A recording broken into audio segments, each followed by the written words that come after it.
Fala galera, bem-vindo a mais um Sextou. Você já ouviu o louvor agora, né? Abençoado. E agora nós vamos falar um pouquinho, né, sobre a palavra. Vamos falar um pouquinho sobre o que Deus tem falado aos nossos corações. E hoje a palavra é o que é ser um discípulo, né? E eu trouxe um pouquinho da reflexão que eu tive há alguns dias, né, quando fui chamado para falar sobre esse tema, né? E eu escrevi algumas coisas aqui e eu quero dividir isso com vocês agora, tá? Mas antes vamos fazer uma oração, né, para a gente iniciar. Senhor, obrigado, Senhor, por estarmos aqui nessa noite. Senhor, obrigado por cada um que está assistindo nesse momento, Senhor, esse culto, que a Tua palavra possa chegar a cada um deles, Senhor, que eles possam estar com os corações abertos e dispostos a ouvir a Tua palavra, aquilo que Tu tens para falar, Senhor. Use a minha vida, Pai, use minha vida como um instrumento para levar aquilo que Tu queres, Senhor, que eu venha diminuir e que Tu venhas crescer nesse momento, Senhor. É o que eu te peço, te agradeço, em nome de Jesus. Amém. Bem, então vamos lá. O que é ser um discípulo, né? E aqui eu trouxe alguns textos para a gente ler, para a gente começar, né, a falar um pouquinho sobre esse tema. E eu separei bastante versículos, mas eles estão todos bem pertinhos um do outro. Abra comigo lá o livro de Mateus, começando pelo capítulo 5. Dá um tempinho aí para você achar. E aqui a gente vai falar um pouquinho sobre os tipos, né, de cristãos que tinham naquela época, né, que estavam seguindo Jesus, né? Dois tipos de pessoas, basicamente a gente pode agrupar aquelas pessoas que estavam ali ao entorno de Jesus. Creio que você já tenha achado, né? Um livro bem fácil da gente achar, Mateus. Então, Mateus 5, o primeiro versículo só. E Jesus, vendo a multidão, subiu ao monte e, assentando-se, aproximou-se deles os seus discípulos. Aí agora pula para o capítulo 8. A gente vai ler alguns versículos do capítulo 8, tá? Capítulo 1. E descendo ele do monte, seguia uma grande multidão. Pula agora para o 16. E chegada a tarde, trouxeram-lhes muitos endemoniados, e com ele a sua palavra expulsou dele os espíritos, e curou todos que estavam enfermos. Agora pula para o versículo 18. E Jesus, vendo em torno de si uma grande multidão, percebam que sempre bastante pessoas em volta de Jesus, né? Ordenou que passassem para o outro lado. Agora vamos para o capítulo 9, um capítulo à frente, tá? A gente vai ler do versículo 35 ao versículo 38, tá? Os últimos versículos desse capítulo, e depois a gente vai ler o capítulo 1 do versículo, a gente vai ler o versículo 1 do capítulo 10, que está logo em seguida. Então a gente vai ler na sequência, tá? Então vamos lá. 9, versículo 35. E percorria Jesus todas as cidades e aldeias, ensinando nas sinagogas deles e pregando o evangelho do reino e curando todas as enfermidades e moléstias entre o povo. E vendo as multidões, teve grande compaixão delas, porque andavam cansadas e desgarradas, como uma ovelha que não tem pastor. Então disse aos discípulos: a seara é realmente grande, mas poucos são os ceifeiros. 38. Rogai, pois, o Senhor da seara que mande ceifeiros para a sua seara. E aí no capítulo 10, o primeiro versículo, e chamando os seus 12 discípulos, deu-lhes poder sobre os espíritos imundos para o expulsarem e para curarem toda a enfermidade e todo o mal. E aqui eu trouxe bastante coisa, né, para a gente ler. Aqui bem no início do Novo Testamento, ali a gente vendo o início do Evangelho de Mateus, bastante pontos que a gente vê que Jesus ele era sempre seguido por uma grande multidão. Muitas pessoas estavam com ele a todo momento, né? Ouvindo a pregação dele, sendo curado por ele, né? Demônios sendo expulsos, né? de várias pessoas aqui. A gente tem diversos relatos que a gente pode ver que uma gama de pessoas muito grandes estavam em volta de Jesus. Mas a gente pode separar esse grupo em duas categorias, né? Aqueles que criam em Jesus, eles eram crentes, eles acreditavam que Jesus tinha poder para salvar, para curar, para modificar, para trazer algo de novo na vida deles. E nós tínhamos os discípulos, aqueles que estavam com ele a todo momento, ouvindo, tendo intimidade com ele e fazendo a obra junto com ele, né? Como a gente viu aqui no capítulo 10, no versículo 1, e chamando os seus 12 discípulos, dando-lhe poder sobre os espíritos imundos para expulsarem, para curarem toda enfermidade e todo o mal. Ou seja, eles foram chamados para fazer a obra junto com Jesus. Então, logo de cara aqui, com aquela pergunta que eu iniciei aqui, essa conversa, né? O que é ser um discípulo?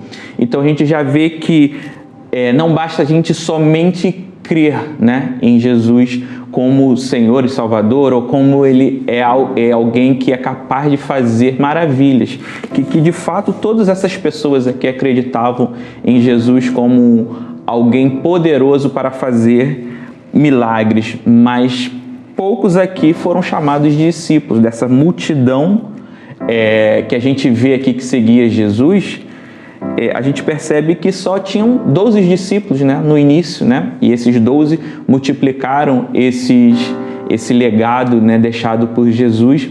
E se a gente for seguindo pela Bíblia, né, depois que a gente termina os evangelhos e a gente tem ali o livro de Atos, que vamos dizer assim, o início da igreja primitiva ali, quando Jesus sobe e o Espírito Santo vem sobre aqueles ali, poucos estavam ali, né, em torno de 120 pessoas. Você imagina, uma grande multidão que viu Jesus, andou com ele, experimentou das maravilhas dele, cria que ele era poderoso para fazer, né? Bebeu lá do vinho, da água que virou vinho, comeu do peixe, comeu do pão que foi multiplicado, mas somente uma centena ali de pessoas que receberam o Espírito Santo ali em Atos 2, e dali se iniciou a igreja, né? E se a gente for analisar depois Atos, né, que é um livro extraordinário que fala sobre o início da igreja aqui na Terra, né, a gente vai ver que a partir dali existia um processo de transformação das pessoas, e que a partir do momento que ela entendia e que ela cria em Jesus, ela se transformava, ela se arrependia e ela se tornava um discípulo de Jesus, né? Você vê que ali no livro de Atos você não vai ver a palavra crente ou a palavra telespectador, ele vai ver a palavra discípulo. Era alguém que estava atuando, era um ator, era alguém que estava verdadeiramente envolvido com a obra de Cristo, e não alguém que estava simplesmente observando, né? Então era considerado um membro da igreja primitiva, os discípulos de Jesus, e ali os discípulos já tinham se multiplicado em grande quantidade, né? Então, logo de início aqui, já nessa primeira parte, né, eu separei essa palavra aqui em 3 tópicos, e então nesse primeiro tópico a gente já resume ele de forma que existem 2 tipos de pessoas dentro da igreja: aqueles que creem, os crentes, né, e os discípulos, né? E qual a diferença? O crente é aquele que crê, e o discípulo é aquele que segue a vontade do Pai, é aquele que foi chamado para fazer o que Deus quer na vida dele, né? Mas não me entenda mal, que a palavra crente a gente sempre usa, né? O que você é? Eu sou crente. Não é errado a gente usar essa palavra. Não entenda que aqui eu estou diminuindo essa palavra, porque todo discípulo ele é crente. Todo discípulo crê na palavra, crê em Jesus como Senhor e Salvador. Mas nem todo crente ele é um discípulo de Jesus. Essa é a diferença, tá? Então a gente vai refletir ao longo dessa palavra aqui para a gente entender qual é essa diferença. se você realmente é um discípulo, é um crente que virou discípulo, que passou pelo processo de transformação, né, de metanoia, ou se você é apenas um crente, né? Você crê que Jesus, você foi convencido que Jesus, ele tem poder, ele é o único capaz de salvar e de edificar o homem perdido e pecador, mas às vezes você não ouve não completou o processo, né? E aqui eu trouxe mais um texto, também em Mateus, e se você tiver ainda com a sua Bíblia aberta, abra Mateus 7, versículo 21. Dá um tempinho aí, vocês já acharam? Que bom. Então, leiam aí comigo. Nem todo que me diz Senhor, Senhor, entrará no reino dos céus, mas aquele que faz a vontade do Pai que está nos céus. Ou seja, nesse texto aqui, né, que Jesus falou lá em Mateus 7, a gente pode entender que existem pessoas, né, que chamam Senhor, Senhor, que estão nas igrejas, que estão dentro das comunidades, que acreditam que o Senhor Ele é o Salvador, mas eles não fazem a vontade do Pai. E aí diz que os discípulos são aqueles que fazem a vontade do Pai. Então aí a gente já pode entender essa diferença, né? Não basta crer. O processo salvítico, a salvação, você tem que passar por um processo todo, né? Você vai crer, você vai se arrepender dos seus delitos e dos seus pecados, né? Você vai ter ali um entendimento que a vontade do Pai é a melhor coisa que nós podemos fazer, né? A gente vai entender que a nossa ideia, a nossa concepção de mundo não é a melhor é a que Deus tem para nós. E ali você vai mudar os seus hábitos e vai passar a viver para Deus. Você vai morrer para o mundo e viver para Deus. E aí sim você se torna um discípulo, né? Um imitador de Cristo, né? O discípulo, ele é um aprendiz, né? A palavra discípulo, se você for procurar lá no dicionário, você vai ver que discípulo, ele é um aprendiz, ele segue um mestre, ele vai usar aquele mestre como um parâmetro, né? Como um protótipo de estilo de vida. Você vai ver o seu mestre e você vai querer ser como o seu mestre, você vai falar como ele, você vai tomar atitudes igual a dele, você vai copiar o caráter do seu mestre.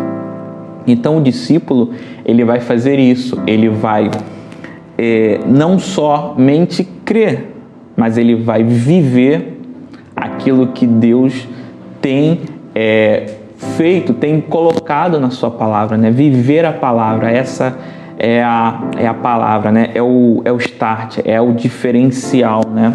Você crer é o ponto inicial, é o ponto de partida, né? Temos que crer, né?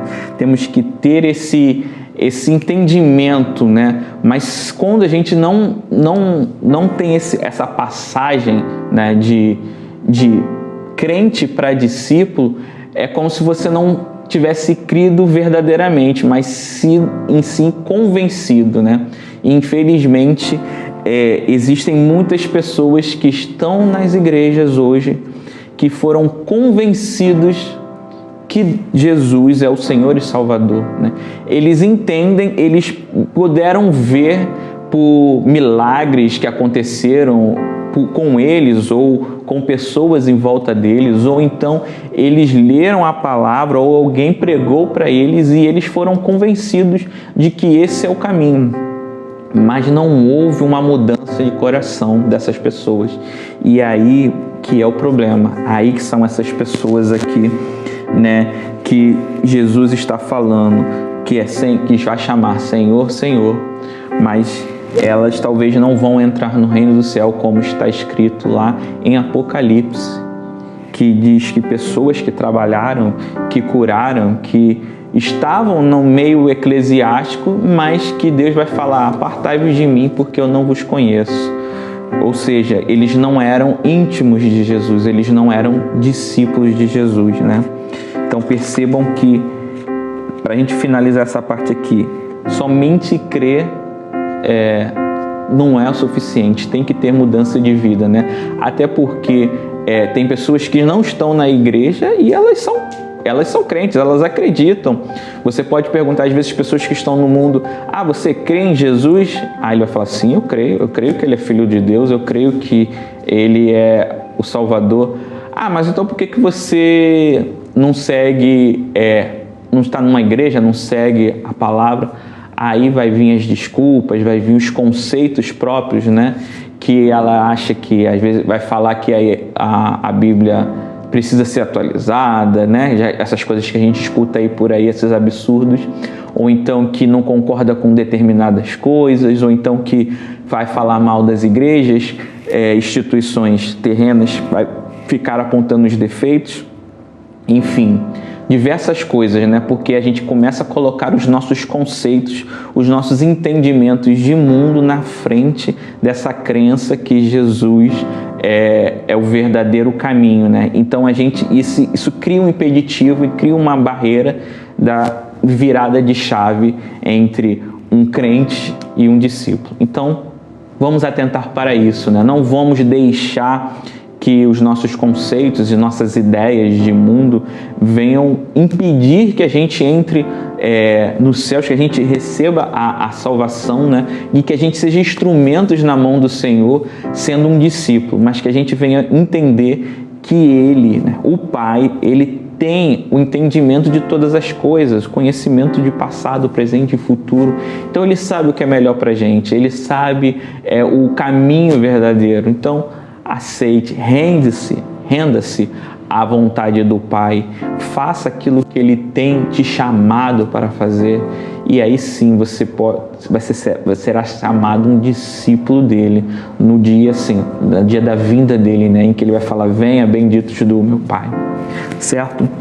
E aqui eu coloquei, né, a gente finalizando essa parte, vamos para o segundo tópico aqui, a segunda parte do texto que eu separei para a gente falar, né, que na verdade é mais uma observação, né, porque eu venho falando assim, o que é ser discípulo e ser crente, e às vezes eu acho que pode criar uma certa confusão, então eu criei esse tópico aqui. Ser discípulo é igual ser um voluntário na igreja? Bem, vamos analisar um pouquinho sobre isso, vamos falar um pouquinho aqui, né? Às vezes quando eu falo assim, não, você tem que ser ativo, você tem que fazer a vontade do Pai, você não pode ficar somente como um observador das coisas, dá a entender, eu estou falando que você tem que ter o voluntariado, não que não seja importante, é extremamente importante. Todos, se possível, deveriam estar envolvidos, né, nas atividades eclesiásticas, envolvidos no chamado, mas é importante a gente entender que fazer, né, ser o discípulo, não é você simplesmente trabalhar, é você fazer a vontade do Pai. E fazer a vontade do Pai, ele está muito mais além do que você fazer uma atividade voluntária na sua igreja, do que você trabalhar, né, na sua igreja, você fazer um evangelismo, você pregar, você tocar, né? O fazer a vontade do Pai é estilo de vida total, é você mudança total, é uma mudança de comportamento, é a sua vida toda. Você fazer a vontade do Pai 100% do tempo. Tá? A gente não pode achar que a gente vai vir à igreja fazer às vezes ativismo, né? Que a gente vê muito, às vezes, a gente empolgado de fazer as coisas e achar que isso é o suficiente, e quando a gente sai da igreja, a gente volta à nossa vida normal e não busca ouvir a voz de Deus e busca entender aquilo que Deus quer para nós. Nós somos chamados sim para trabalhar, para sermos discípulos, para pregar a palavra dele, para sermos evangelistas, né? Todos nós temos essa vocação já por chamamento, né? Deus ele já deu isso a todos nós, a falar para todas as criaturas do amor de Deus e do grande presente que foi dado, que é a salvação, né? A graça de Deus veio sobre nós. Então isso sim é um chamado que ele é inerente a todos aqueles que são discípulos do Senhor. Então entendam, quando eu falo ser um discípulo, ser ativo, é a todo momento na sua vida, não somente na igreja. Na igreja é importante também. Muitas atividades, muitas pessoas aqui para ouvir a palavra, para receber. A gente precisa de pessoas aqui trabalhando, mas entenda que você tem que fazer aquilo que é o propósito de Deus na sua vida, e não às vezes aquilo que você quer, né? Porque às vezes, como diz ali, voltando naquele capítulo de Apocalipse, em que ele fala: apartai-vos de mim que não vos conheço, né? E eram pessoas que estavam ativas na igreja, né? Você vê lá: Senhor, mas nós pregamos em teu nome. Senhor, mas nós expulsamos demônios, nós fizemos curas em teu nome. E Jesus falou: não vos conheço.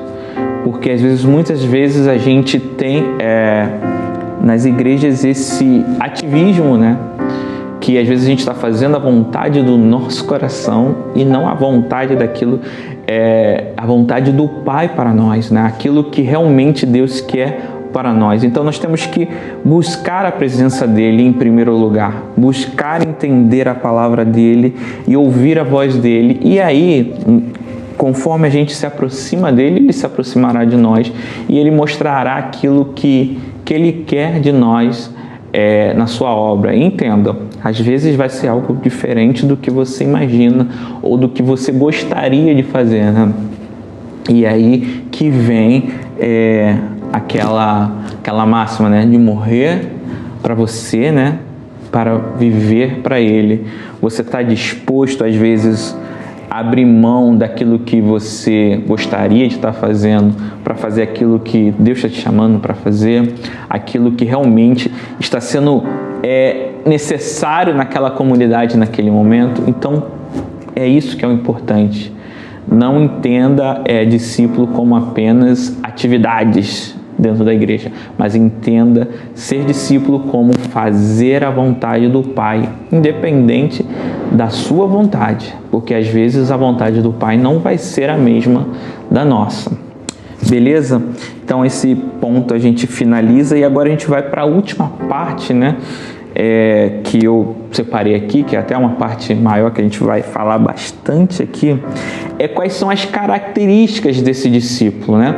A gente viu ali que existe aquele que crê e tem o discípulo. A gente já entendeu que existe esses dois tipos de pessoas que estão em volta desse mundo eclesiástico, e também vimos que o ser discípulo é fazer a vontade dele, a vontade do Pai. Então, a pessoa que entendeu, que houve essa metanoia, essa mudança de caráter, essa mudança de comportamento, ela vai apresentar alguns pontos na vida dela que vai ser visíveis, né? A gente vai conseguir entender e compreender, até nós mesmos fazendo autoanálise, a gente pode parar e pensar: eu estou fazendo isso? A minha vida está seguindo esse padrão?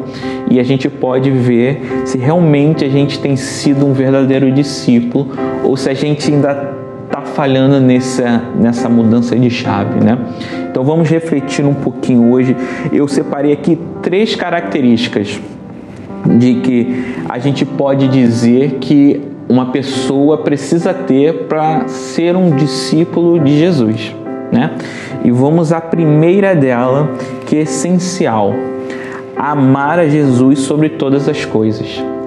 É o básico, é o início de tudo, né? É quando você percebe o quão grande é o amor de Deus para nós, o sacrifício feito naquela cruz, o sofrimento que foi passado por Jesus naquele momento terrível, que talvez não, se nós estivéssemos lá, provavelmente a gente ia correr, a gente não ia aguentar. Foi algo extremamente doloroso para ele. Ele orou ao Pai, sabia que teria que acontecer, mas ele pediu: se possível, Senhor, passe de mim esse cálice. Mas ele aguentou, ele passou por todas aquelas dores, porque ele entendia que era extremamente importante que ocorresse aquele momento de entrega dele em favor de todos nós, em favor da humanidade, em favor de pessoas que não mereciam esse sacrifício. A verdade é essa, nós não merecemos, nós somos falhos, né, nos nossos delitos e pecados, nos nossos pensamentos, então não merecíamos, mas mesmo assim ele derramou da sua graça sobre nós e o véu se rasgou e a presença do Pai se tornou acessível para nós. Então, quando nós entendemos verdadeiramente isso, entendemos que esse amor ele é incompreensível, a nossa capacidade humana de entender na sua totalidade, a verdade é essa, né? Na Bíblia fala assim, mesmo que uma mãe se esqueça de um filho, eu não me esquecerei de você. Entenda, ele quer ali expressar que o amor de Deus ele é tão grande que ele não tem nem comparativo com o que a gente tem aqui na Terra. É algo extremamente poderoso, o amor de Deus. Então, quando você entende isso, esse amor ele vai te constranger a tal ponto que não tem como você não o amar de volta, você não devolver esse amor de todo o coração. Você entender que você não merece, mas mesmo assim Ele te amou e Ele morreu por você. Então, a primeira coisa, né, que um discípulo de Jesus vai fazer é amar Ele acima de todas as coisas, tá? E aí eu coloquei aqui o texto, vamos ainda em Mateus, né? Mateus 10, versículo 37, na parte B, só um pedacinho, tá? Quem ama seu pai e sua mãe mais do que a mim, não é digno de mim. Ou seja, ele falando que nós temos que colocar o amor dele, o amor por ele, acima de todas as coisas. E nesse mundo que nós vivemos, né, nós estamos inseridos num mundo que ele jaz no maligno, o sistema mundano, ele por si só ele já é corrompido. Então, por a gente estar nesse mundo, a gente vai ter diversas coisas que vai atrair o nosso amor, certo? E não é errado você amar essas coisas, mas a intensidade que a gente vai amar essas coisas que vai diferenciar, né? Aqui, qual é o nível de amor que você está dando a Jesus, é o nível que você está dando a essas coisas. E aqui eu coloquei pontos, alguns pontos para a gente falar de que às vezes a gente pode estar desviando a nossa atenção de Jesus para essas coisas, que são coisas boas, vocês vão ver aqui, não é nada de mal ou de pecaminoso você amar essas coisas, na verdade você deve amá-las, mas a intensidade, né? O nível de importância que você vai dar, que é a chave, né? Que é o pulo do gato. E aqui eu coloquei, família, trabalho, bens materiais, os hobbies, os prazeres, né? As atividades que te traz felicidade nessa terra, nós mesmos, né? Nossa vida, nossa autoestima, e a igreja, instituição terrena, né?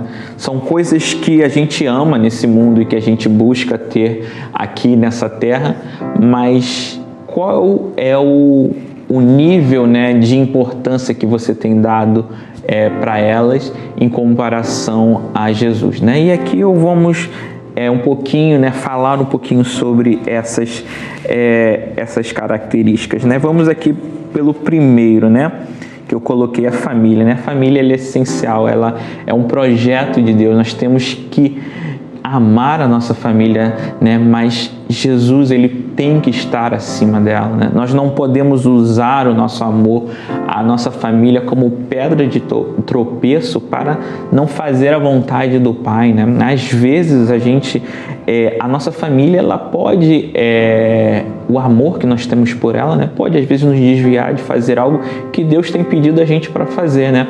E a gente tem que ter essa intimidade com o Pai, né? Esse entendimento do que realmente é a vontade dele para nós, para que a gente consiga diferenciar isso. Porque a nossa família sempre vai estar num grande estima no nosso coração. Então é difícil às vezes você dizer um não, né? Vocês falar assim, não, mas nesse momento aqui eu tenho que fazer a vontade do Pai, independente se às vezes eu vou magoar um familiar meu, né?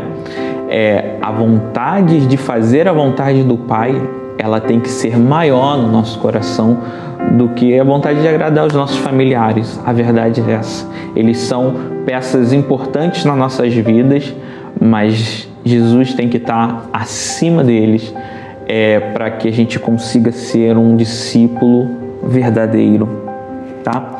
O segundo tópico aqui é o nosso trabalho, né? Nós temos que amar o nosso trabalho, porque se você não ama aquilo que você faz, será algo muito dificultoso na sua vida. Pense comigo, na maioria das vezes, a maior parte da nossa semana, a gente vai estar onde? No nosso trabalho, né? Você imagina uma pessoa que tem um trabalho geralmente comercial, vamos dizer assim, que trabalha no horário de comercial, né? Mas tem gente que trabalha sábado, tem gente que trabalha domingo, tem gente que trabalha à noite. Mas vamos pegar como exemplo essas pessoas que trabalham todos os dias, de 8 da manhã até 5 da tarde ou até 6 da tarde. Percebam que a maioria do tempo do dia, ela está aonde? No seu trabalho, né? E ela vai ter apenas um períodozinho rápido de manhã e depois um período à noite e depois vai estar dormindo e o final de semana para fazer as outras atividades, né? Então, se você faz algo que não é prazeroso para você, vai ser difícil, vai ser algo dificultoso você chegar no final do mês, né, e ter aquela recompensa do seu salário, né? Mas quando você trabalha com algo que você gosta, se torna mais fácil, mesmo que seja cansativo, seja estressante o seu trabalho, você vai conseguir fazer ele com uma qualidade, com uma excelência quando você ama esse trabalho. Então é importante a gente procurar coisas que a gente gosta de fazer. Mas cuidado, porque às vezes o amor a esse trabalho, pessoas colocam tanto empenho nas suas carreiras, nas suas profissões, nos seus estudos, que eles tornam a profissão como o foco da vida deles. E eles esquecem que o foco tem que ser a Deus, tem que ser Jesus. Não digo que você não tenha que correr atrás, que você não tenha que buscar um bom emprego, que você não tenha que fazer uma faculdade, você tenha que terminar os estudos. Você tem que buscar. Está cada vez mais difícil hoje a gente ter uma qualidade de vida se a gente não procura estudar, se a gente não procura ser um profissional de excelência, né? A gente pode perceber que existem uma diversidade de pessoas, às vezes, que estão desempregadas, e você vê empresas que falam que às vezes não tem a oportunidade de emprego, mas não consegue porque não acha pessoas qualificadas. Então, procure estudar, procure se adequar ao mercado de trabalho. É importante, sim, você tem que almejar coisas boas para você e para a sua família, mas não coloque no seu coração isso como sua prioridade. A sua prioridade tem que ser fazer a vontade do Pai, tá?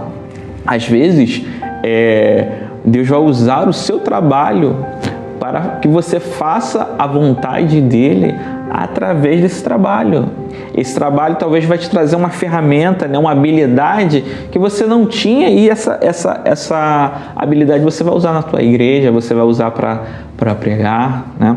Um exemplo, eu sou professor, então Deus usa essa minha profissão, esse meu jeito, né? O que eu aprendi na faculdade como técnicas de ensino, para estar aqui hoje, para estar aqui falando com vocês sobre a palavra dele, né? Sobre pegar um texto, estudá-lo e tentar trazer de forma simplificada que a maior parte das pessoas consigam entender, né? Então percebam, o meu trabalho servindo ao Senhor e não ao contrário, né? Não eu buscar o Senhor para que Ele me dê alguma coisa ou faça eu crescer profissionalmente. Não que seja errado você pedir isso ao Senhor, mas não podemos inverter os valores. Essa é a verdade. A prioridade sempre tem que ser a vontade do Pai para nós, tá? Os bens materiais, né? E aqui está muito relacionado ao que eu estou falando sobre o trabalho, né? Às vezes a gente quer os melhores trabalhos, a gente busca porque a gente quer ter as coisas, a gente quer ter o celular da moda, a gente quer usar a roupa de marca, a gente quer comer nos melhores lugares, né? A gente quer ter um conforto no nosso lar. E isso é normal, não é errado você buscar isso para a sua vida, né? Não temos que viver uma vida de miséria ou de negação, né? Isso não é o bíblico a gente dizer isso, mas o mundo ele vive um sistema capitalista que induz a gente ao consumo, né? Porque o sistema ele funciona dessa forma. A gente precisa estar a todo momento comprando, porque senão o sistema ele não funciona. As fábricas vão parar de funcionar. Então nós precisamos estar consumindo a todo momento para que as empresas funcionem, produzam mais, isso gera emprego. É assim que funciona, certo? Beleza, é assim que é o sistema capitalista que funciona praticamente no mundo todo, né? Até os países que não são capitalistas de uma forma geral, eles às vezes usam esse sistema de uma forma diferenciada, mas esse sistema também ele é um sistema mundano, é um sistema que ele induz você ao consumo exagerado, né? Um país que é extremamente consumista, que é os Estados Unidos, e aí por isso eles produzem uma quantidade de lixo muito grande, porque eles consomem muito. E eu vi uma reportagem, né, um documentário, na verdade, que se todos os países consumissem igual os Estados Unidos consumia, a gente precisaria de 8 planetas Terra para acumular todo aquele lixo que é produzido se todo mundo consumisse igual os Estados Unidos. Então, esse consumo desenfreado que a gente tem que entender que o sistema ele funciona, ele move o mundo, ele move a economia, mas ele é um sistema que te induz a um consumo exagerado e a gente não pode deixar essas coisas tomar o nosso coração. A gente não pode colocar as nossas expectativas nesses bens de consumo, né? A gente ter eles, ok, mas e quando você não tem ele? Como é que você fica? Você fica bem também quando você não tem ele? Você quer, às vezes, um celular mais moderno. Mas se você não tem, isso está entristecendo o seu coração? Isso faz o seu coração menor e ficar constrito, né? Por quê? Porque você, às vezes, não tem um carro moderno, ou às vezes você não tem um carro, você tem que andar de ônibus e você vê as pessoas à sua volta tendo um carro, ou então às vezes você não tem condições de ir nos melhores lugares, nos melhores restaurantes. O que isso causa no seu coração? É extremamente salutar se você buscar uma vida melhor para conseguir essas coisas, mas se essas coisas elas te cegam a tal ponto que você vive em prol de ter essas coisas, aí você está colocando Jesus de escanteio e você está colocando esses bens como a prioridade na sua vida. Tome cuidado, porque essas coisas elas vêm e vão. a todo momento. Vai ter momentos que você vai ter, tem momentos que você não vai ter. E imagine, se sua felicidade estiver nessas coisas, a sua felicidade ela vai oscilar. Hoje eu tenho, eu estou bem. Amanhã eu não tenho, eu estou mal. Hoje eu estou ganhando bem, eu estou bem. Amanhã eu fui mandado embora e estou passando às vezes necessidade e tenho que me desfazer desses bens, eu estou mal. Porque a nossa felicidade está nesses bens, né? Mas quando a sua felicidade, quando o seu amor, né? O seu foco está em Jesus, a sua felicidade ela já não segue os parâmetros desse mundo, ela segue os parâmetros do reino, ela vem do alto. Então, independente do que esteja acontecendo, não que você às vezes não vai ficar triste se você perder seu emprego, mas isso não vai tirar seu sono, não vai tirar sua felicidade, não vai tirar o prazer de você de orar, o prazer de você buscar a presença do Senhor. Entende? É essa a diferença, né? Às vezes a gente vai ter momentos ruins, mas a nossa felicidade ela tem que ser constante, porque nós entendemos o Deus que nós servimos, que Ele é capaz de fazer todas as coisas, que Ele é capaz de nos suster, né? Independente das circunstâncias que estão nos cercando. Não deixe as circunstâncias, né, as coisas à sua volta, ser o parâmetro para a sua felicidade. Coloque a sua felicidade no Senhor. E independente se você vai ter as coisas ou não, você vai ser uma pessoa feliz. Certo?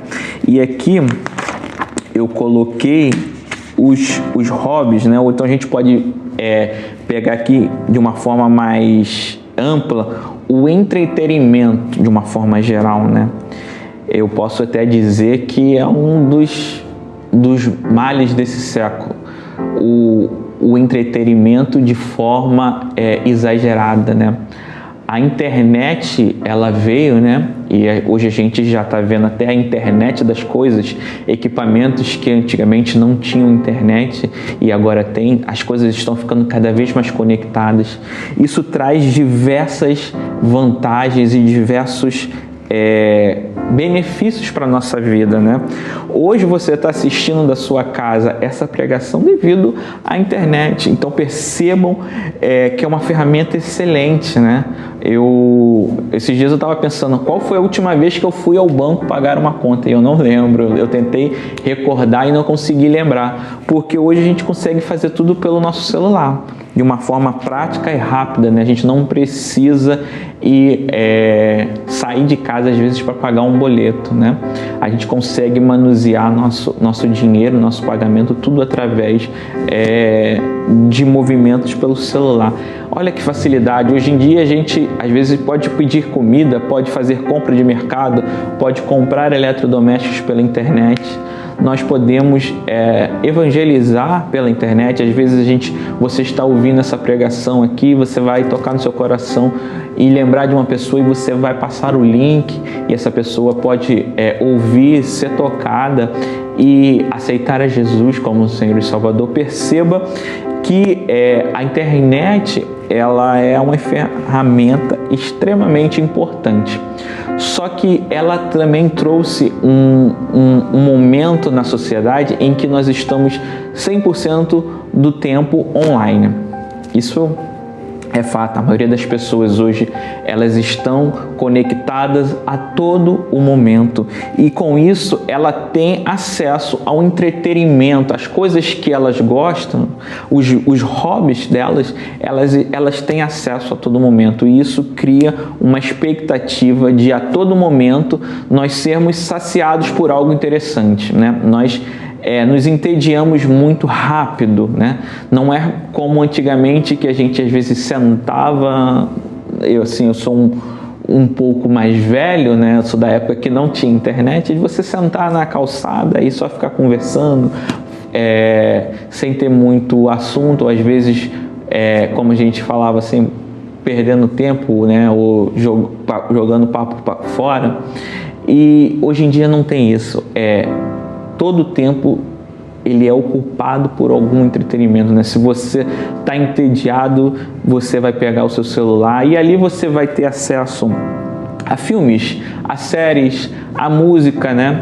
E você vai ter acesso a conteúdos de diversas categorias. Se você gosta de esporte, você vai conseguir ver notícias sobre esportes a todo momento. Se você gosta do mundo do cinema, você vai ler notícias a todo momento e você consegue ficar conectado a todas essas informações de forma 100%, né?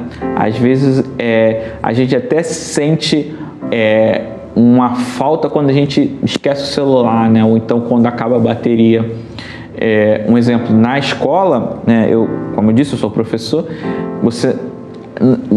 o celular ele é até permitido mais para determinadas atividades, para as outras não. Um exemplo, na hora da prova, você não pode usar o celular. E é tão comum para eles fazer pesquisas no celular que às vezes eles estão fazendo a prova e do nada eu olho lá e tá ele lá pesquisando, falo, não pode não, guarda isso aí. E é um problema hoje em dia, a maioria dos alunos na hora de prova é o celular. Eu tenho que estar todo momento vigiando, porque sempre tem um ou outro que está lá acessando a internet para pegar as informações, né? Porque hoje você tem as informações a todo momento ali na internet. E isso cria uma necessidade, né? E a gente está a todo momento querendo preencher os nossos tempos, os nossos momentos, vamos dizer assim, vagos, com esse entretenimento. E isso às vezes rouba o tempo que nós deveríamos dar a Jesus, a palavra dele, a buscar ter comunhão com ele, ter relacionamento com o Pai, né? Quanto tempo você passa no celular? Quanto tempo você passa nas suas redes sociais diariamente? E quanto tempo você gasta fazendo o seu devocional? Pare e pensa de uma forma honesta. Provavelmente a resposta é que você passa mais tempo nas suas redes sociais, nos seus canais de streams, no YouTube, do que no momento de devocional, né? O celular está tão intrincado na nossa vida, né? Porque ele também assumiu diversas funções dentro desse mundo moderno, e um deles é o despertador. Hoje em dia ninguém tem mais despertador, né? Usa o celular. E o celular já fica do lado da cama. E assim como uma experiência própria, eu gosto de fazer o meu devocional na parte da manhã, até porque eu trabalho nas escolas de tarde e de noite, então eu geralmente acordo, preparo um café e vou fazer o meu devocional. E às vezes eu acordo e a primeira coisa que eu faço, pegar o celular para ver a hora, e aí tem aquelas notificações ali embaixo, aí você clica para ver uma notificação, daqui a pouco você está vendo outra, porque o sistema, né, o algoritmo, ele é feito para isso, para te entreter, para fazer com que você passe o maior tempo possível assistindo ali, para poder ele vender as propagandas. Então aí às vezes, quando eu vou ver, eu já perdi um tempo da minha manhã mexendo no celular, e não cheguei ao meu objetivo, às vezes, que era sentar, ler uma passagem bíblica, orar, falar um pouco com o Senhor, né?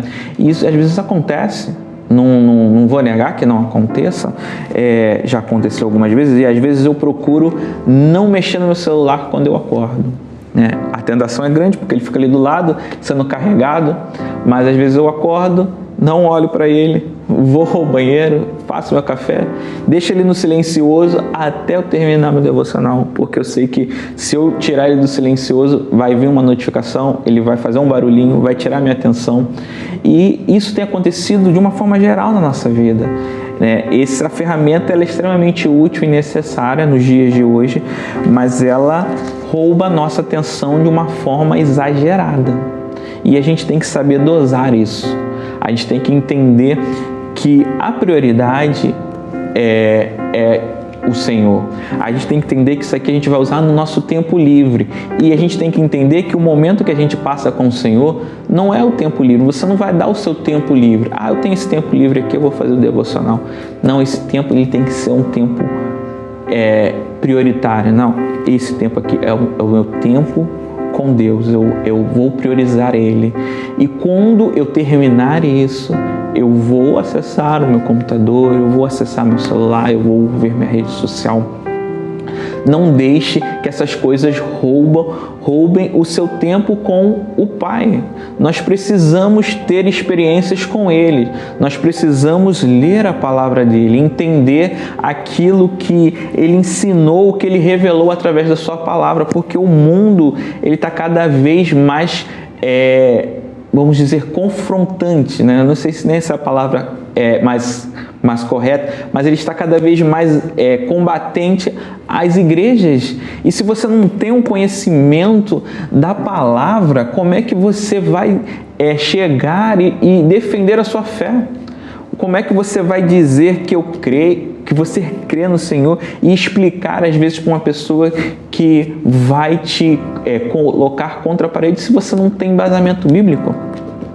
Como é que você vai entender aquilo que o Pai tem para você se você não tem intimidade com Ele, se você não conversa com Ele diariamente? Você vai fazer o que está no seu coração. É isso que eu falo quando eu falei lá no começo. Pessoas que estão às vezes trabalhando na igreja estão fazendo a vontade que está no seu coração e não a vontade do Pai para elas. Por quê? Porque não tem tido tempo de conversa, de relacionamento com o Pai. Isso é extremamente importante. É isso que vai fazer com que a gente cada vez mais tenha o desejo e a vontade de ser um discípulo, de ser um entendedor da palavra dele, de fazer a vontade dele acima da nossa. Mas se a gente não ter esse tempo de qualidade com ele, né?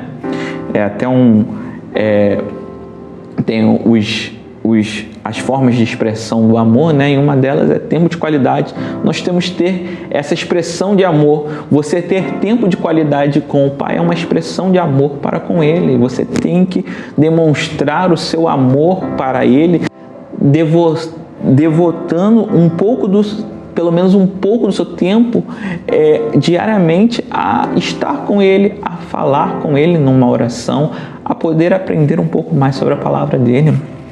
Então, esse entretenimento que a gente tem a todo momento devido à internet, ele é interessante, mas não deixe ele roubar esse tempo de qualidade com o Pai. É extremamente importante. É Ele que vai nos fortalecer para que diariamente a gente não caia nas tentações, porque as tentações elas virão diariamente e muitas das vezes vai vir aqui, no seu celular, na sua rede social, no seu grupo de WhatsApp.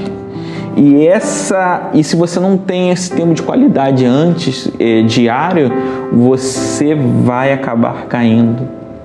Porque é fato, se você está alimentando mais o seu homem carnal, você não vai estar preparado para a luta, para o combate contra o mal, contra as pedras de tropeços que vão ser colocadas na sua frente. Certo? E aqui vamos para o próximo, né, que eu coloquei aqui, o eu, né, o ego. Hoje em dia existem igrejas que estão pregando e colocando o eu, o ego, como centro da igreja, como se fosse a parte principal, né? Tudo gira em torno do eu, tudo gira em torno do que eu quero, do que eu penso, do que é importante para mim. E não foi para isso que nós fomos chamados, irmãos. Nós fomos chamados para fazer a vontade dele, para botar Jesus no centro. Jesus ele tem que estar ali no centro e nós estamos orbitando em volta dele, fazendo a vontade dele, aquilo que ele quer, aquilo que ele planejou, aquilo que ele tem para a igreja, não aquilo que nós queremos, ou aquilo que nós pensamos, ou aquilo que nós achamos que deva ser. Certo? Esse vento de doutrina, né, que coloca o homem no centro da vontade do Pai, ele é perverso, porque ele pega e ele tem uma falsa mensagem ali, uma meia-verdade que leva muita gente para esse caminho desse evangelho da autoajuda, né? Que você entra na igreja porque você quer melhorar de vida, que você quer galgar coisas melhores e você usa o evangelho de escada para chegar a objetivos, né? Há um tempo atrás, não vou aqui mencionar nome de igreja nenhuma, mas tinha uma propaganda na televisão, todos devem conhecer, e que aparecia um homem que ele era mendigo, e ali ele entrou para a determinada igreja, e ali ele cresceu e tal, e se tornou um empresário. Amém! Deus fez uma obra na vida dele. Mas ali, aquela propaganda ali, ela estava vendendo, né? Ela estava passando uma mensagem de o quê? Que se você buscar a Deus, você vai ser um vencedor. Você vai conseguir as coisas desse mundo aqui, você vai conseguir alcançar aquilo que você mais almeja no seu coração. Basta você crer, basta você seguir a palavra, ser uma pessoa correta, de acordo com a vontade, de acordo com o que está ali sendo pregado. E não é isso, né? Existe ali uma verdade, uma meia-verdade nessas pregações, textos bíblicos que eles estão lá na Bíblia, eles foram revelados, mas que eles são usados às vezes fora do contexto para levar a gente a entender que a gente vai ter tudo o que a gente tem, que a gente quer, né? Que ser uma pessoa próspera, ser uma pessoa bem-sucedida, ser o exemplo de uma pessoa abençoada, uma pessoa cheia da presença do Senhor, mas não é isso. Se a gente pegar aqui o exemplo dos 12, aqui, como eu falei ali no começo, quando eu peguei aqueles textos ali em Mateus, a gente viu que os 12 foram chamados, as bênçãos ali não eram para eles não. Nenhum deles ali, eles até usufruíram de uma forma ou de outra, comeram do pão, beberam do vinho que foi transformado, comeu do peixe, ele viu as maravilhas, mas ali eles foram chamados para replicar aquilo que Jesus estava fazendo. Eles foram chamados não para receber as bênçãos, eles foram chamados para ser instrumentos na mão do Pai para atingir as pessoas que estavam precisando. Percebam, né? Eles foram chamados para servir, não para ser servido. Essa é a diferença. Esse evangelho de hoje em dia que está pregando que nós venha para ser servido, fuja dele. Entenda que o seu chamado é para servir e não para ser servido.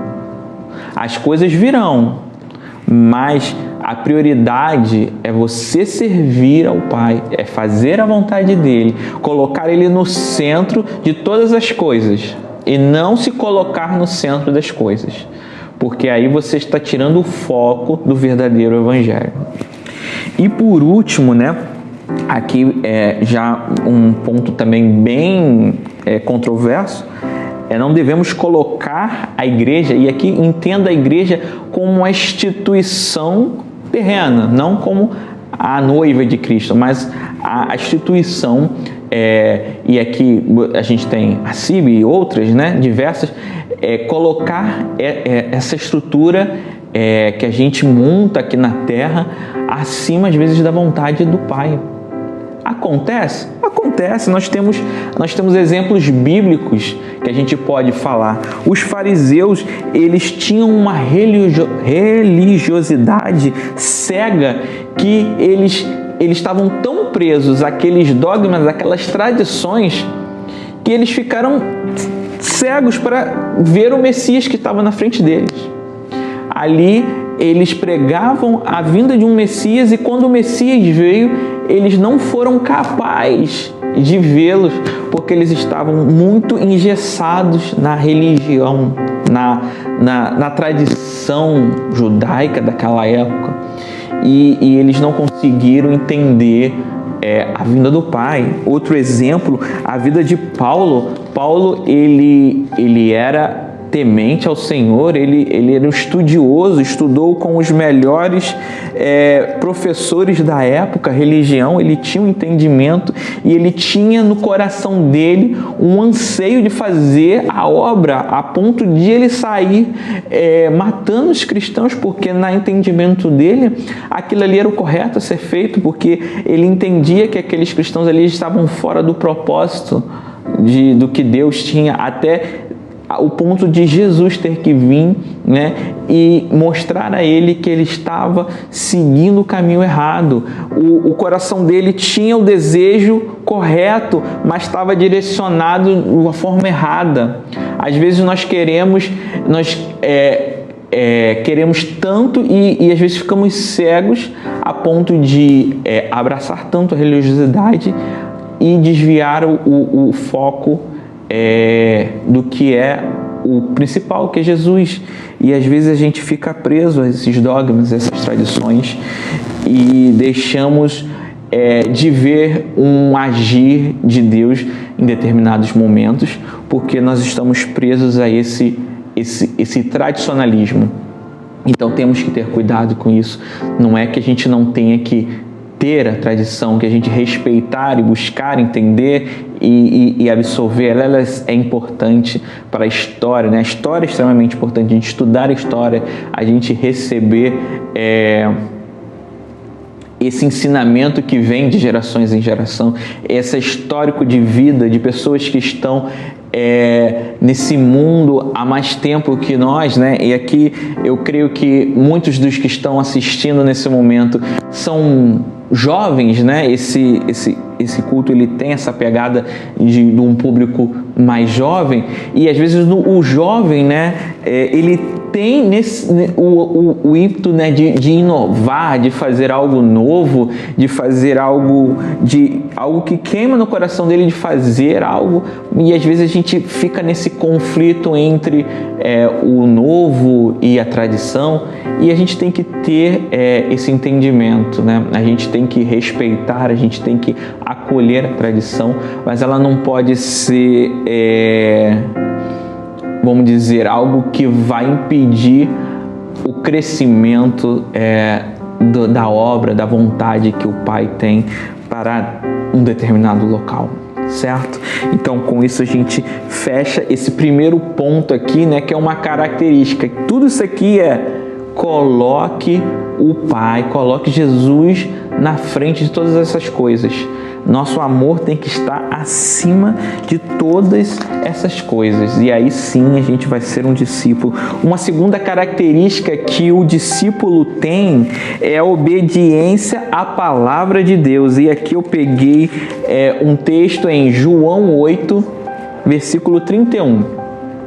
E o texto diz: Dizia, pois, Jesus aos judeus que nele creram: Se vós permanecestes na minha palavra, verdadeiramente sois meus discípulos. Percebam, quem aqui a gente fazendo o caminho inverso, né, no texto. Quem é os discípulos de Jesus? Aqueles que permaneceram verdadeiramente, importante a gente entender isso aqui, verdadeiramente na palavra dele. Ou seja, o verdadeiro discípulo, ele ama ao Pai e ele faz a vontade dele.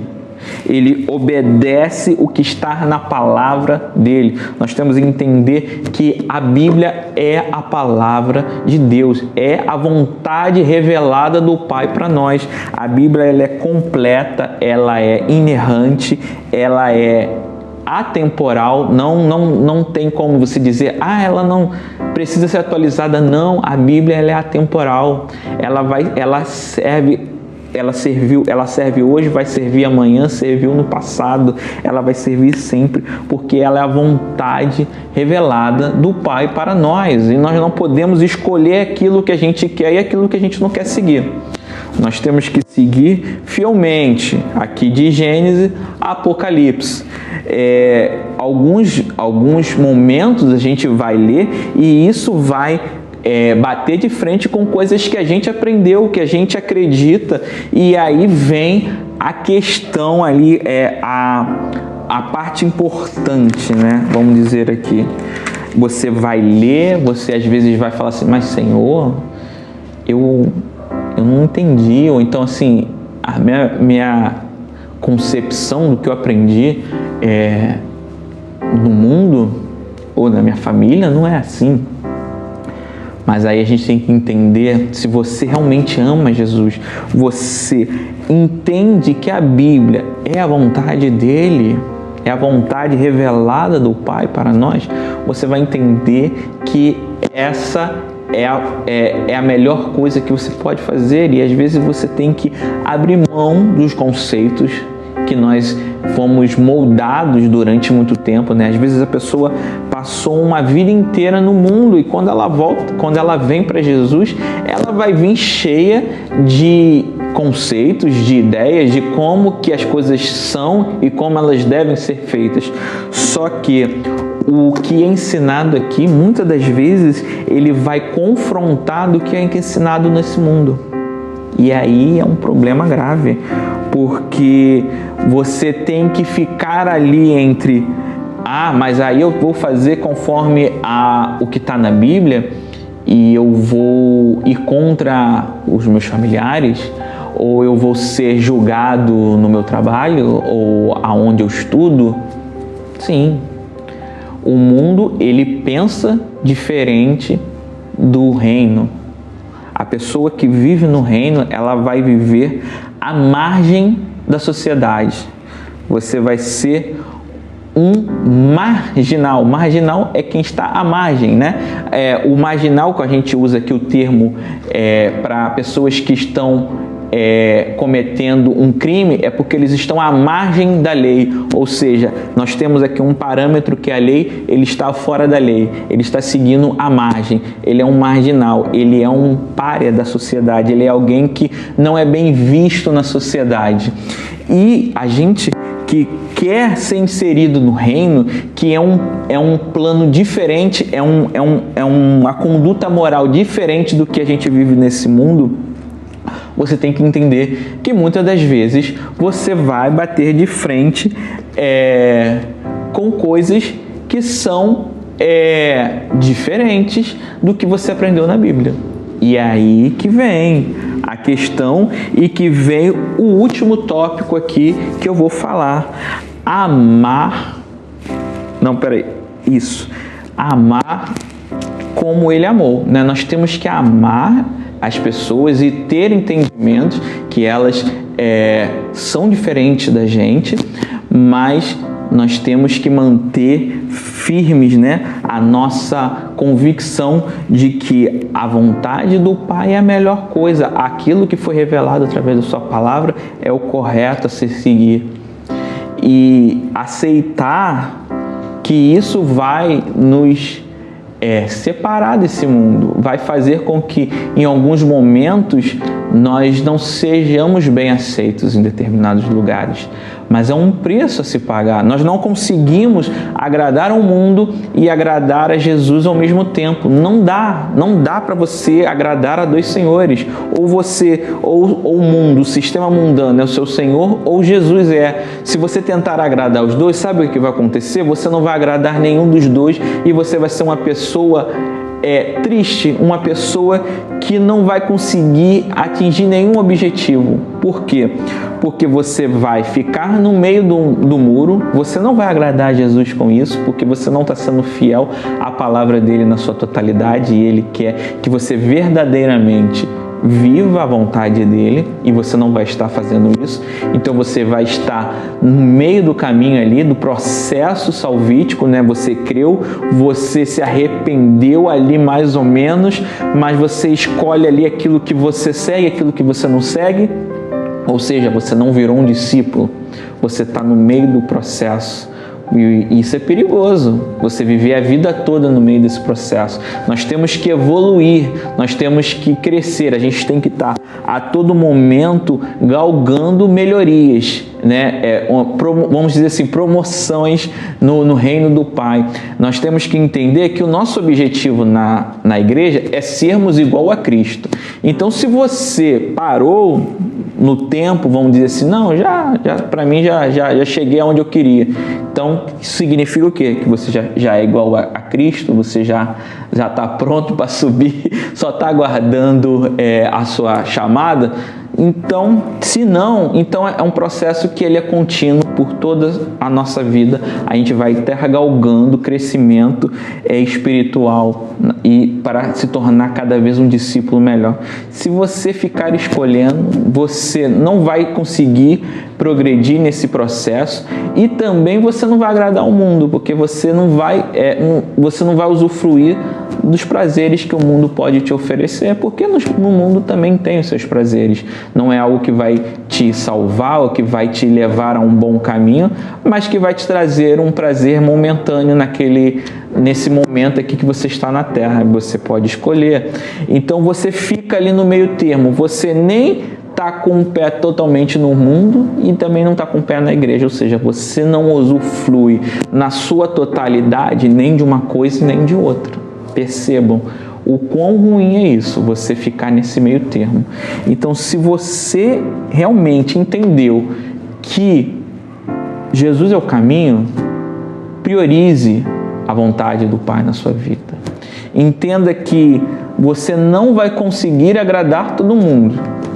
Você vai ter momentos em que você vai ser confrontado e você fale aquilo que está na palavra, independente se vai agradar ou não.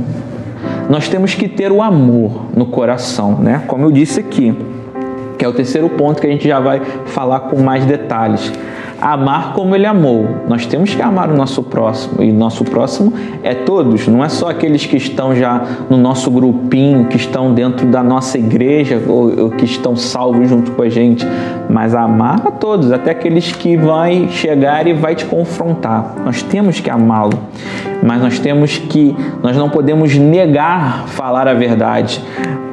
Falar a verdade de uma forma educada e de uma forma amorosa é um ato de amor também. Você negar a ele uma verdade bíblica é você não amá-lo ele o suficiente a ponto de você mostrar para ele a verdade da mesma forma que você tem. Você tem a verdade, mas você não compartilha essa verdade. Então, você, na verdade, né, falei tantas verdades agora, a palavra verdade, né?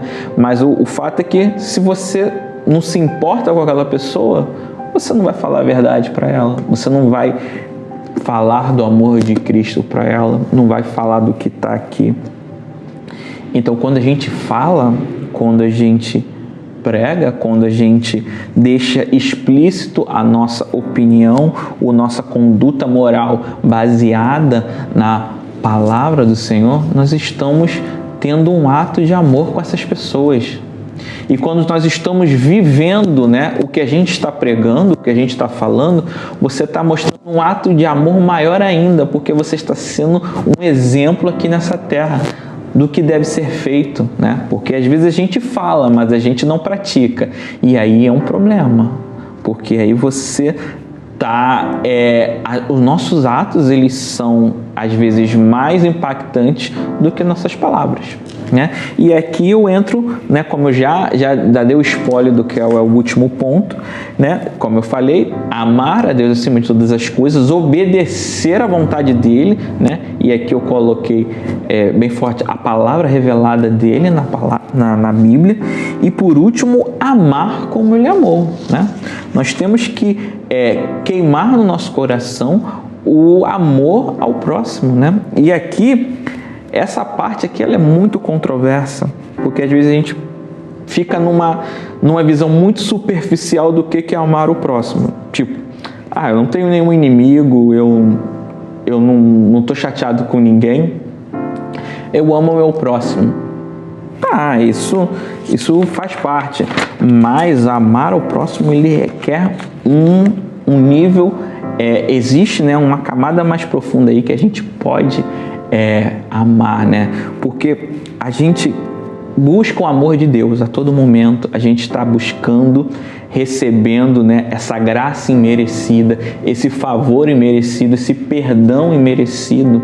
E o que a gente tem feito com o que a gente tem recebido do Pai? Você tem guardado para você, você tem enterrado, igual na parábola dos talentos, né? Onde aquele que recebeu um talento, ele ficou com tanto medo de perder, ele ficou com tanta preocupação em reter aquilo, que ele enterrou, escondeu, e aquilo ali se esvaiu da mão dele. O patrão dele veio e tomou e deu para o outro que usou, que botou esses talentos para rodar e para render e para atingir outras pessoas, né? Então perceba, a gente busca, né? Quando a gente aceita o Senhor, a gente se torna um discípulo dele, a gente vai receber do amor dele, a gente vai transbordar do amor do Pai na nossa vida, da sua graça através de nós. E o que você está fazendo com isso que você está recebendo? Você está retendo ou você está distribuindo? Pense bem. Aqui eu coloquei alguns pontos.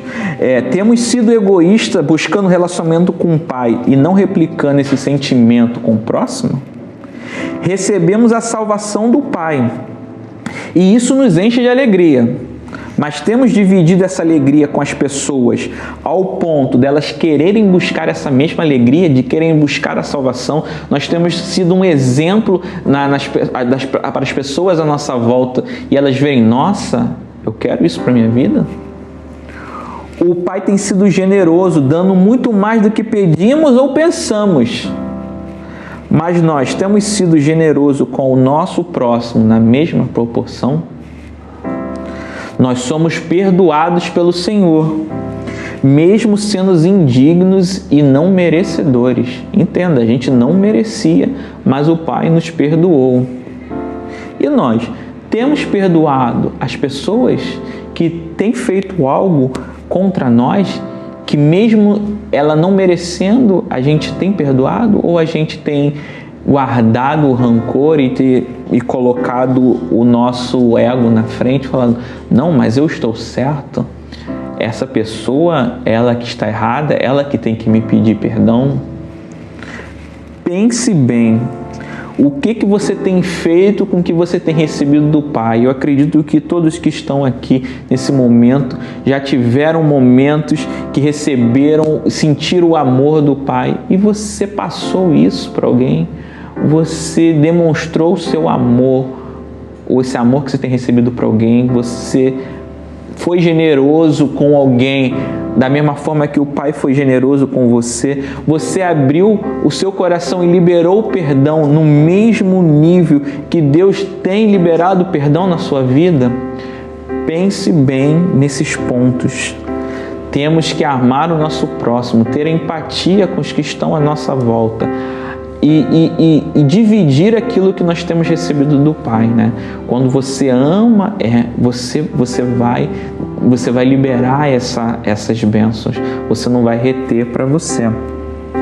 Distribua, porque quando nós retemos aquilo que o Senhor nos dá, Ele não vai te dar mais. Porque se Ele liberou aquele amor, aquela bênção, e você reteve, Ele não vai te dar mais, assim como na parábola dos talentos.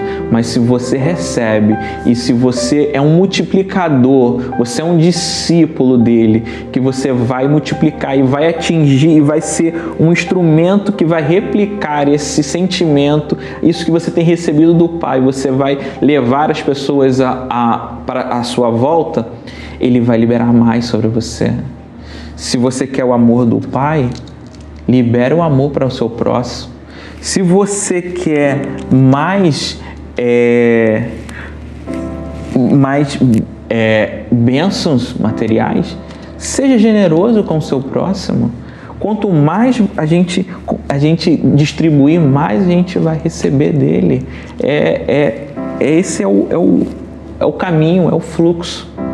E para finalizar aqui, vamos só recapitular, né, o que a gente falou aqui. Então, o discípulo de Jesus é aquele que creu nele, se arrependeu dos seus maus caminhos e passou a segui-lo, ou seja, passou a fazer a vontade dele.